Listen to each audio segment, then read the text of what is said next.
Hello, it's Mark here for the Blackburn podcast, giving my match reaction as Rovers are dumped out of the EFL Carabao Cup in the second round at home to Blackpool.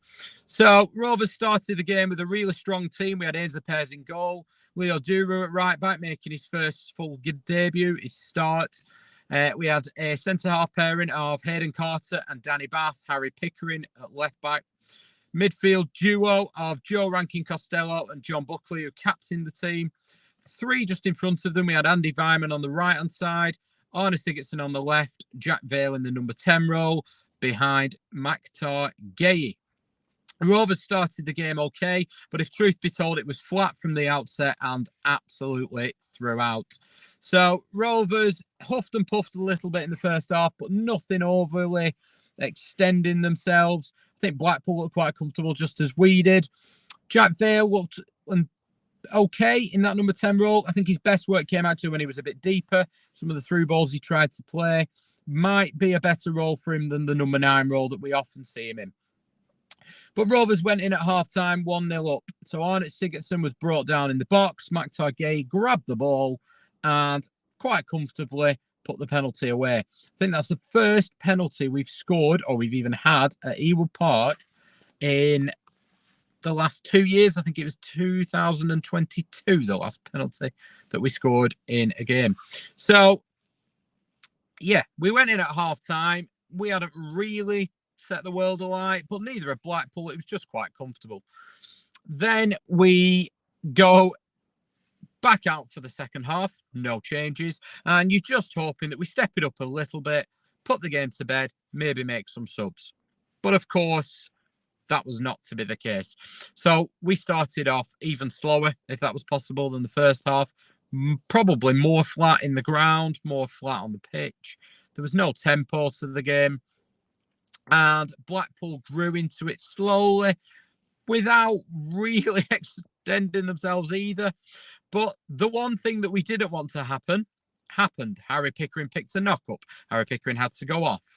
And that meant that although we've just signed Owen Beck from Liverpool on loan, obviously he wasn't registered in time, we had no natural replacement on the bench. You looked at the bench and you thought, is Ryan Hedges going to go at left back? But we made 5 changes and we changed formation. So on came Cal McFadden in the middle of the back 3. We had Dom Hyam on the left-hand side of him. Sigurdsson and Duru played wing-backs with Hayden Carter completing that back 5. We then played Joe Rankin-Costello and John Buckley in the middle. And Andy Vyman went off. And we had Tyrese Dolan come on. Ryan Hedges came on. Yuki Ohashi also came on. And you looked at it and thought, yeah, that's okay. I can see what he's done there. Not a bad idea. And lo and behold, Blackpool go and score from not a great deal. It didn't look great from the Blackburn end. It looked a bit scrappy. And then their tails are up. The 1,500 travelling fans have woken up. And Rovers have got to, you're looking at it, you've got to start to realise we need to up this. Instead, it was Blackpool that upped it. They went and got a second goal in quite quick succession. And although there was 8 minutes added time, if truth be told, we huffed and puffed, but we never really looked like scoring. There was a couple of half-hearted shouts for a penalty, but I've got to keep the same energy in some ways as I did on the pod. I said I didn't give a hoot about this game, but equally I said I didn't want to take any risks. We've had Joe Rankin-Costello play 90 minutes and seemingly holding his hamstring. We've had John Buckley play 90 minutes. That might be good for him. Harry Pickering's picked a knock-up. That's certainly not good for him. He's got to be a doubt for the weekend. Are you throwing Owen Beck in there at the first chance? Are you changing formation? It's just not what we wanted. Hayden Carter had a knock, 2 games ago? Played the other day and we thought, is he even going to be fit? Hayden Carter has now played 90 minutes once again. I think it'll be quite good that Sigurdsson's got 90 minutes, although you imagine he's now not going to play or certainly start at weekend. But it seemed unnecessary taking risks on players like that. Certainly players that you can't replace, like a Harry Pickering. Get Jake Batty in that team. I don't really care who you play at left back, but when you've one fully fit, established left back, you can't be playing him in a Carabao Cup game that really means nothing, if we're being honest. Rovers, I kind of thought they might get get out of jail with this one, get away with one. But that's not to be the case. If I'm being perfectly honest, the pluses, it's not going to cost me any money to go to the next round. And I'm not really that bothered about the Carabao Cup. Yeah, we've had some runs in the Cups in the past.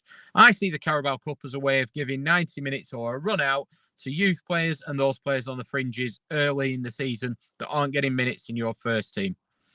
The FA Cup's the one that you like to get a third round draw somewhere and fourth, maybe even fifth round draw, somewhere that you can take some fans, have a bit of a day out. But the Carabao Cup, that's not the case. So it makes it all the more bizarre that you're taking a risk. You're not telling me Harry Pickering needed to play tonight for fitness. And I think the only thing we've learned, really, Jack Bale's best work came in that number 10 role when he was a bit deeper. He played a couple of nice through balls. He's not a number 9 for me. Whether he's going to be good enough for our first team remains to be seen. But his best work definitely came when he was deeper tonight. For me, it's confirmed that Joe Rankin Costello is not a centre midfielder. He struggled all evening. He gave the ball away for the second goal. He looked out of sorts for the first few games of the season, although I thought he's just been doing a tactical job for the team on that right-hand side of midfield. For me, he's a right-back. That's where Joe Rankin Costello excels for me. Attacking the game from deep, grabbing the game by the scruff of the neck. He's not a centre midfielder for me, and that's tonight has just confirmed what I already felt. Other people have a different opinion. But anyway, let's be honest, we weren't that fussed about tonight, so let's keep that energy. Let's roll into Saturday, throw this one out of the window. Hopefully Harry Pickering's fit. Let's get a couple of signings in because we are desperate for them. Let's get to the Dingle Dome and bring on the Dingles.